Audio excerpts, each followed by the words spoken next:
সাংবাদিকদের সরকারের মুখোমুখি দাঁড় করিয়ে দেওয়ার জন্য গভীর ষড়যন্ত্র হচ্ছে। ব্যাংক হিসাব চা সেই ষড়যন্ত্রের অংশ মন্তব্য জাতীয় প্রেস ক্লাবের সভাপতি ফরিদা ইয়াসমিনের। দুপুরে জাতীয় প্রেস ক্লাবের বিভিন্ন সংগঠনের বিক্ষোভ সমাবেশে তিনি এই মন্তব্য করেন। সাংবাদিকদের বিরুদ্ধে ষড়যন্ত্রের প্রতিবাদে আগামী 23 সেপ্টেম্বর সারা দেশে সকল সংগঠনকে বিক্ষোভ সমাবেশের ডাকার আহ্বান জানান তিনি বলেন, ষড়যন্ত্রকারীদের খুঁজে বের করতে হবে। এই ধরনের কর্মকাণ্ড বহির্বিশ্বে বাংলাদেশের ভাবমূর্তি ক্ষুণ্ণ করছে। তিনি বলেন, ব্যাংক হিসাব চাওয়া ভুল নয়, কিন্তু ব্যক্তিগত তথ্য জনসমক্ষে প্রকাশ করে সাংবাদিকদের নিরাপত্তা বিঘ্নিত করা হচ্ছে। এ সময় অন্যান্য সাংবাদিক নেতারা বলেন, দলীয় পরিচয় দিতে ব্যাংক হিসাব চাওয়াটা উদ্দেশ্যমূলক। সাংবাদিকতাকে বিতর্কিত করতে উঠে পড়ে লেগেছে একটি মহল। তারা বলছে, সরকারি কর্মকর্তাদের বিরুদ্ধে কোটি টাকার দুর্নীতির অভিযোগ আছে। সাংবাদিকরা সেসব দুর্নীতির খবর প্রকাশ করে বলেই হেনস্থা করার এই উদ্যোগ। তাই আমাদের সবার আগে তাদের ব্যাংক হিসাব প্রকাশ করতে হবে। অবিলম্বে চিঠি প্রত্যাহারের দাবি জানান সাংবাদিক নেতারা।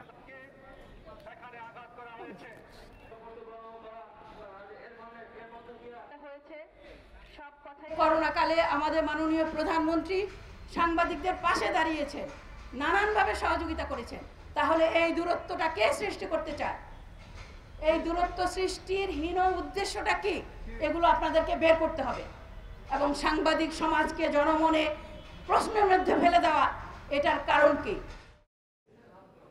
এই নিয়ে কথা বলতে আমাদের সাথে যোগ দিচ্ছেন জাতীয় প্রেস ক্লাবের সাধারণ সম্পাদক ইলিয়াস খান। জনাব খান, আপনাকে স্বাগত জানাচ্ছি। আমরা বলছিলাম খবরে যে সাংবাদিক যারা আছেন তারা আপত্তি করছেন সাংবাদিক সংগঠনের 11 নেতার ব্যাংক হিসাব চাওয়ার ব্যাপারে। আমি যে বিষয়টা জানতে চাচ্ছি, আপনারা বলছেন এটা একটা ষড়যন্ত্রের অংশ। আমি যে বিষয়টা আপনার কাছে জানতে চাই, এই ব্যাংক হিসাব যে চাওয়া হয়েছে সেটা কিন্তু একজন ব্যক্তির ব্যাংক হিসাব চাওয়া হচ্ছে। সাংবাদিকদের যে সংগঠন, সেই সংগঠনের কিন্তু ব্যাংক হিসাব তলব করা হয়নি। কেন তাহলে আপনারা ষড়যন্ত্র মনে করছেন এটাকে? আপনাকে ধন্যবাদ এবং এই অনুষ্ঠান যে যারা দেখছেন। বাট আপনি বোধহয় শুরুতেই যদি আমরা আলোচনা করি, এখানে কিন্তু ইলিয়াস খান পিতা আলী আজম খান এই নামে ব্যাংক হিসাব চাওয়া হয়নি। ইলিয়াস খান সাধারণ সম্পাদক জাতীয় প্রেস ক্লাব, তাহলে এটা তো ব্যক্তির হিসাব চাওয়া হলো না। ফরিদা ইয়াসমিন তার বাবার নাম বলে কিন্তু ব্যাংক হিসাব চাওয়া হয়নি। বলা হয়েছে যে ফরিদা ইয়াসমিন সভাপতি জাতীয় প্রেস ক্লাব। প্রত্যেকটি সংগঠন, যে 6টি সংগঠন রয়েছে, সবার সেভাবেই চাওয়া হয়েছে। এক্ষেত্রে আপনি ব্যক্তি হিসাব চেয়েছে বলার কোনো সুযোগ নাই। কিন্তু এটা অবশ্যই সংগঠনের হিসাব চেয়েছে এবং সংগঠন হিসাব নয়, এটা তো আপনার বা আপনাদের ব্যক্তিগত ব্যাংক হিসাবে চাওয়া হয়েছে, তাই তো নাকি? ব্যক্তিগত কিভাবে আমি বলবো? ব্যক্তিগত হয়তো আপনি মনে করছেন না, কিন্তু এখানে তো আমার ব্যক্তিগত হলো তো আমার বাবার নাম বা আমার মায়ের নাম, আমার ঠিকানা বলতো। আমাকে বলা হয়েছে ইলিয়াস খান সাধারণ সম্পাদক জাতীয় প্রেস ক্লাব, মানে সংগঠনের হিসাব চাওয়া হয়েছে। একই সঙ্গে ব্যক্তির হিসাবও চাওয়া হয়েছে আমি মনে করি। কিন্তু এই প্রক্রিয়াটি একদম সম্পূর্ণ আপত্তিকর বলে আমি আপনারা মনে করছেন। একটা প্রশ্ন যেটা সবাই বলছে, আমি এই কথাটা এই জন্য বলছি যে আমি আজকে দৈনিক মানবজীবনের অনলাইন ভার্সন পড়ছিলাম। সেখানে এই ধরনের সংবাদের শেষে কিছু মন্তব্য করেন দর্শকরা, পাঠকরা। তারা কিন্তু অনেকে বিরূপ মন্তব্য করছেন। তারা বলছেন যে সাংবাদিকরা কেন এই আন্দোলন করছে। তাদের যুক্তি হচ্ছে যে তারা যদি তাদের কোনো ভয় না থাকে, তারা তাদের হিসাব ব্যাংকের কোনো ভয় নেই। এবং তারা আরেকটা কথা বলছেন, সাংবাদিকরা কি আইনের ঊর্ধ্বে? এমন যদি প্রশ্ন হয়, তাহলে সাংবাদিক হিসেবে আপনার কি বক্তব্য থাকতে পারে? আপনি কেন লক্ষ্য করবেন যে হিসাবগুলো যে চাওয়া হয়েছে, ওকে, আমার বা অন্য কারো এখানে যারা হিসাব চেয়েছে বাংলাদেশ ব্যাংক যে উইংটি, সেখানে কিন্তু দুটি হিসাব চাওয়ার আইন রয়েছে। একটি হচ্ছে জঙ্গি অর্থায়নে কোনো এদের কোনো ভূমিকা আছে কিনা, আরেকটি হচ্ছে অর্থ পাচার, মানি লন্ডারিং। কিন্তু এখানে বলা হয়েছে আমাদের ব্যক্তিগত হিসাব, আমার সন্তান সন্ততি বা আমার স্ত্রী বা আমার পরিবার পরিজন সব হিসাব চাওয়া হয়েছে। কিন্তু এটা দেখবেন যে আপনি আগে মিডিয়া ট্রায়াল হয়ে গেছে। মিডিয়া ট্রায়াল কিভাবে? এটা কিন্তু মিডিয়া পাঠিয়ে দেওয়া হয়েছে, মিডিয়ায় এটি ফোকাস করা হয়েছে। সুতরাং আমার হিসাব যদি চায় বা আপনার হিসাব যদি চায়, সেটি গোপন থাকলে কিন্তু কোনো সমস্যা নেই। জনমনে এক ধরনের ভুল বার্তা গিয়েছে বলে আমি মনে করি, এবং যে কারণেই আমরা আন্দোলন করছি। কারণ আমরা জানি বাংলাদেশের দুদক বা বাংলাদেশ ব্যাংক যদি কারো হিসাব চায়, যারা সাংবাদিক তারা জানেন যে আমি বা যাদের নামে যাদের হিসাব চাওয়া হচ্ছে তারা কেমন লোক। দেশের পুরো মানুষ বা বাংলাদেশের মানুষ, পৃথিবীর বিভিন্ন দেশে আছেন, তারা তো জানে না, তারা মনে করে নিশ্চয়ই কোনো না কোনো ফল্ট আছে। সুতরাং আমাদের দাবি একটি, যে ওকে হিসাব চাওয়া হয়েছে, সেটি মিডিয়ায় দিয়ে আমাদের ক্যারেক্টার অ্যাসাসিন করা হয়েছে, বাট আমাদের হিসাব যা পাওয়া যাবে সেটি জনসমক্ষে প্রকাশ করতে হবে। কারণ আপনি আমাকে প্রথমে আসামি করে দিলেন, আপনি পাবলিককে জানালেন, মানুষকে জানালেন, বাট আপনি যেটা ফাইন্ডিংস, আপনি যেটা পেলেন সেটাও মানুষকে জানাতে হবে যে না, তাদের ওখানে কোনো জঙ্গি এই অর্থায়ন বিষয়টাকে বা মানি নিশ্চয়ই লন্ডারিং জনাব খান, এই বিষয়টাকে নিশ্চয়ই সাধুবাদ জানাতে হয় এই জন্য যে আপনারা বলছেন যে আপনাদের যে তদন্ত ব্যাংকের হিসাবে তদন্ত হবে তা যেন প্রকাশ করা হয়। খুবই আমি বলবো এটা প্রশংসার যোগ্য। সেই বিষয়ে আমি আরেকটা প্রশ্ন আপনার দৃষ্টি আকর্ষণ করছি। আপনারা বলছেন যে এটার গভীর ষড়যন্ত্রের অংশ সাংবাদিক নেতাদের কথা, অন্যান্য পেশাজীবীদের কথাও ক্ষেত্রেও কিন্তু এইভাবে হিসাব চাওয়া হয়, তখন কিন্তু আপনারা এইভাবে প্রতিক্রিয়া করেন না বা সাংবাদিকরা এইভাবে করে না। সাংবাদিকদেরকে দায়বদ্ধতা বেশি নয় তাদের সম্পদের যখন হিসাব চাওয়া হবে সে বিষয়ে প্রকাশ করবার? জনাব খান, আপনার উত্তরটা নেব, তার আগে আমরা নেব ছোট্ট একটা বিরতি। সাধারণ সম্পাদক ইলিয়াস খান, জনাব জালাল এবং ইলিয়াস খান, আপনাদেরকে আবারও স্বাগত জানাচ্ছি। জনাব জালাল, আপনার কাছে প্রশ্নটা করছি। আসলে শুরুতেই আমি যে প্রশ্নটা শুরু করেছিলাম জনাব ইলিয়াস খানের সাথে, প্রশ্নটা ছিল যে আপনারা বলছেন সাংবাদিকদেরকে চাপে ফেলতেই এমন করা হচ্ছে বা সাংবাদিকদের ষড়যন্ত্রের অংশ হিসাবে সাংবাদিক নেতাদের ব্যাংক হিসাব চাওয়া হচ্ছে। যে বিষয়টা আমি জানতে চাচ্ছি সেটা আসলে হচ্ছে এই ব্যাংক হিসাব চাওয়া হচ্ছে সাংবাদিক নেতাদের ব্যক্তিগত ব্যাংক হিসাব, সংগঠনের হিসাব নয়। তাহলে কেন এটা ষড়যন্ত্র মনে করছেন? জনাব জালাল, আপনি শুনতে পাচ্ছেন? জি, আমি শুনতে পাচ্ছি। জি, আপনি তাহলে উত্তর দিন। এটা এই কারণেই জি, যে আমরা জানি, আপনারা জানেন যে যে কোনো ব্যক্তি বা প্রতিষ্ঠানের বিরুদ্ধে যদি রাষ্ট্রের অর্থনৈতিক স্বার্থ সংশ্লিষ্ট কোনো বিষয়ের তাহলে সেই ব্যক্তি বা রাষ্ট্রের বিরুদ্ধে বা রাষ্ট্রের ব্যাংক হিসাব তলব করতে পারে। কিন্তু এই যে দেশের পেশাদার সাংবাদিকদের প্রতিষ্ঠিত সংগঠনগুলোর নির্বাচিত নেতৃবৃন্দের মধ্যে শুধুমাত্র সভাপতি এবং সাধারণ সম্পাদককে একটা তারা এনে, শুধু তাই নয়, তারা কিভাবে করছে, যেমন আমার কাছে আমার কথা লিখেছে মোল্লা জালাল, সভাপতি বা বিএফিজে বাংলাদেশ ফেডারেল সাংবাদিক ইউনিয়ন, আওয়ামী লীগ সমর্থিত। এর মধ্যে আমার পাসপোর্ট নম্বর, এনআইডি নম্বর পর্যন্ত উল্লেখ করে দেওয়া হয়েছে। আচ্ছা, এই ধরনের ঘটনা এটি বাংলাদেশে এই প্রথম একটি নজিরবিহীন ঘটনা। এই ধরনের চিঠির মাধ্যমে এই জাতীয় ঘটনা কি অন্য ব্যক্তির ক্ষেত্রে বা অন্য পেশায় নিয়োজিত ব্যক্তির ক্ষেত্রে হয়নি? তাহলে সাংবাদিক হিসেবে কেন আমরা এই প্রতিক্রিয়া দেখাচ্ছি? আমরা প্রতিক্রিয়া দেখাচ্ছি যে সাংবাদিকদের ক্ষেত্রে, সাংবাদিক পেশায় নিয়োজিত যারা, তাদের ক্ষেত্রে কোনোদিনই এই ধরনের ঘটনা ঘটেনি। এটা নজিরবিহীন। অন্যান্য পেশাতেও আপনি পেশাজীবী কোনো সংগঠনের কোনো নেতৃবৃন্দের মধ্যে বিরুদ্ধে এই ধরনের কোনো ঘটনা অতীতে আপনি দেখাতে পারবেন না। যার ফলে এখানে ব্যক্তি, সংগঠন, প্রতিষ্ঠানকে একীভূত করা হয়েছে। শুধু তাই না, তার রাজনৈতিক পরিচয়কেও জোর করে টেনে আনা হয়েছে। আপনি জানেন, রাজনৈতিক মতাদর্শগত বিশ্বাসের কারণে ইউনিয়ন বিভক্ত যদি ধরেও নেই, জাতীয় প্রেস ক্লাব অবিভক্ত সাংবাদিকদের একটি প্রতিষ্ঠান, ঢাকা রিপোর্টার্স ইউনিটি রাজনৈতিক বিভাজনের শিকার নয়, কিন্তু তাদেরকেও চিহ্নিত করা হয়েছে এইভাবে। এই যে বিষয়গুলি, এইগুলিতে সাধারণভাবেই মানুষ মনে করছে যে এর পিছনে একটি গভীর দূরভিসন্ধি আছে। জি জনাব জালাল, আপনাকে ধন্যবাদ। আমি আপনার কাছে ফিরে আসবো।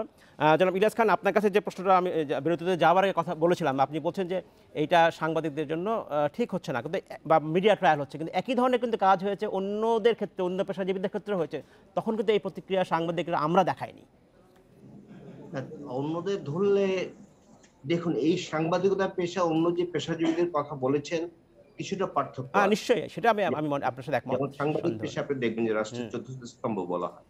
এই চতুর্থ স্তম্ভটি যদি ঠিক থাকে, অন্য তিনটে স্তম্ভ ঠিক থাকবে, নাহলে কিন্তু থাকে না। আমরা জানি, আপনি দেখবেন যে অন্যান্য যে পেশাজীবী, যেমন ধরুন ইঞ্জিনিয়ার, জি ডাক্তার বা অন্যান্য আরো অনেক উকিল পেশাজীবী রয়েছে, তাদের অনেক সময় আয় ইনকাম প্রচুর থাকে, কিন্তু সাংবাদিকতার ক্ষেত্রে সেই সুযোগ কিন্তু কম। আপনি নিজেও এখন সাংবাদিক, আপনি ভালো করে জানেন। জি সুতরাং এটি আমি মনে করি যে ইন্টেনশনালি করা হয়েছে। কারণ কি, আমি বলি আপনাকে, বাংলাদেশে দুর্নীতির মচ্ছব চলছে।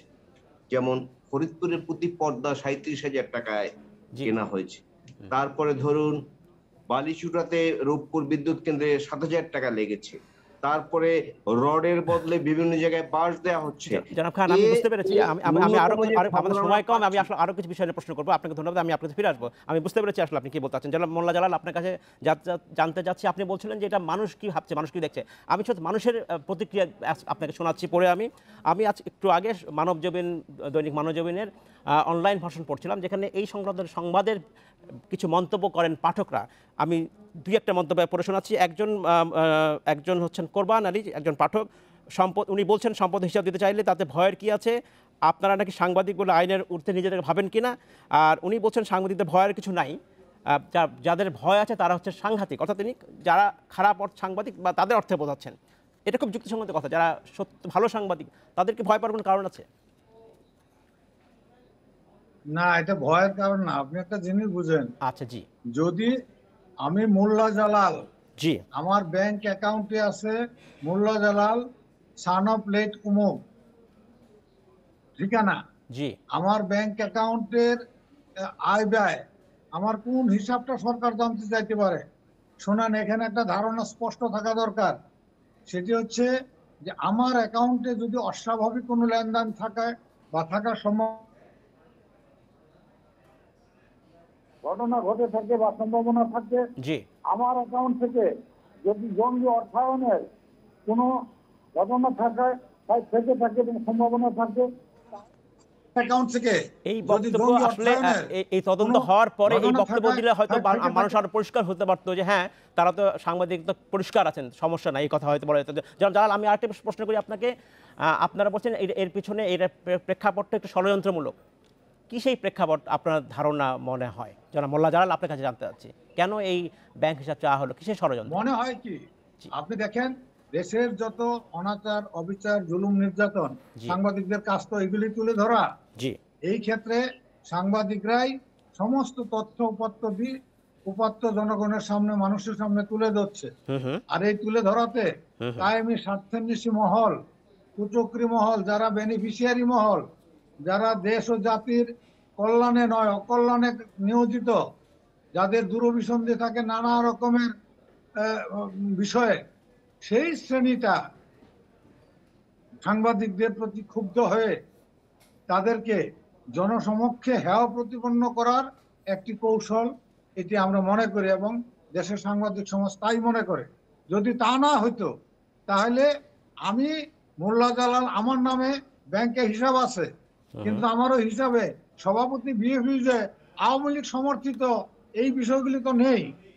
তাহলে আমাকে যে নিশ্চয়ই। আমার ব্যাপারে যা জানতে চাওয়া হয়েছে কার কাছে? মোল্লা জালাল সভাপতি ওই আওয়ামী লীগ সমর্থিত ব্যক্তির কাছে। এই নামে তো আমার কোনো অ্যাকাউন্ট নেই, আমার ব্যক্তিগত হিসাব তো আর এইখানে চলে না।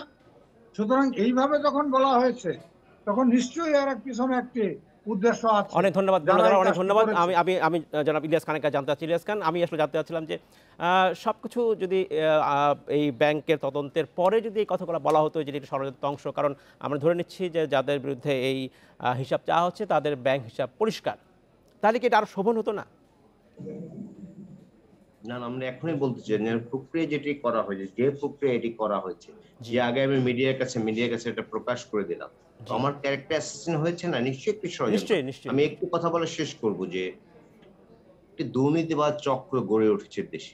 আচ্ছা ধরুন আমলাতন্ত্র, আইনশৃঙ্খলা রক্ষাকারী বাহিনী দেশব্যাপী যে দুর্নীতির মচ্ছব চালাচ্ছে, হুম হুম এর ন্যূনতম ছিটে ফোটা বাংলাদেশের মানুষ বা বাংলাদেশের যারা বাংলা পাঠক যারা বা দর্শক যারা, তারা কিন্তু গণমাধ্যমের কল্যাণে জানে।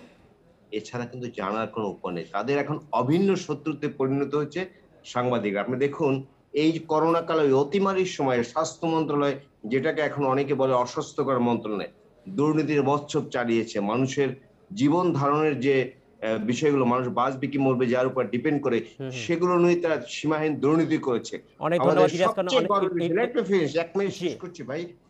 আমাদের সবচেয়ে গর্বের বিষয় মহান মুক্তিযুদ্ধ, সেই মুক্তিযুদ্ধের যারা অবদান রেখেছে তাদের যে স্বর্ণ পদক দেয়া হয়েছিল, সেটি সব, সেখানে কোনো স্বর্ণ ছিল না, সব ছিল খাদ। অনেক ধন্যবাদ, অনেক ধন্যবাদ ইলিয়াস খান। আমি আমাদের সময় আসলে খুবই কম। মোল্লা জালাল, আপনার কাছে শেষ প্রশ্ন আমার, জনাব মোল্লা জালাল, যেটা জানতে চাচ্ছি যে অনেকেই বলছেন যে সাংবাদিকরা যখন তাদের পেশাগত দায়িত্ব পালনের ক্ষেত্রে যখন বাধার সম্মুখীন হন, তখন খুব একটা তারা আন্দোলনে যান না।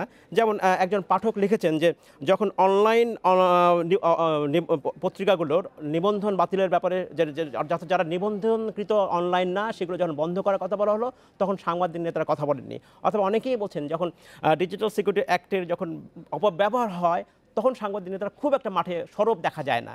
যখন ব্যক্তিগত ব্যাংক হিসাব চা হলো, তখন তারা সরব হচ্ছেন। আপনার মন্তব্য কি যারা মোল্লা জালাল? যিনি এই কথাটি বলেছেন তিনিও আবার একটি উদ্দেশ্যমূলক ভাবে কথাটি বলেছেন। জি। তিনি এদেশের সাংবাদিক সংগঠনগুলোর ইতিহাস জানেন না, একেবারেই জানেন না। যখনই প্রয়োজন হয়েছে যথাযথভাবে, শুনেন, তাৎক্ষণিকভাবে প্রতিক্রিয়া ব্যক্ত করা এক জিনিস, অবশ্যই। আর আন্দোলন সংগ্রাম করা আরেক জিনিস। আন্দোলন সংগ্রামটা হুট করে একদিনে করে ফেলানো যায় না। তাৎক্ষণিকভাবে ফেসবুকে আজকে আপনি একটা কথা লিখে মন্তব্য করে বসে বলে ফেলতে পারেন, কোনটা সাংবাদিকরা বলে না?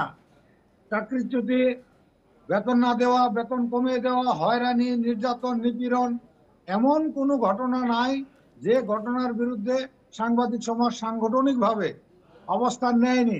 মানববন্ধন করে বলেন, মিছিল বলেন, এই পত্রিকা অফিস ঘেরাও করা বলেন, এমন কোনো ঘটনা নাই যেখানে সাংবাদিক ইউনিয়ন তৎপর হয় না, কথা বলে না, এবং এক পর্যায়ে এই দেশের সাংবাদিকরা ঐক্যবদ্ধ হয় না।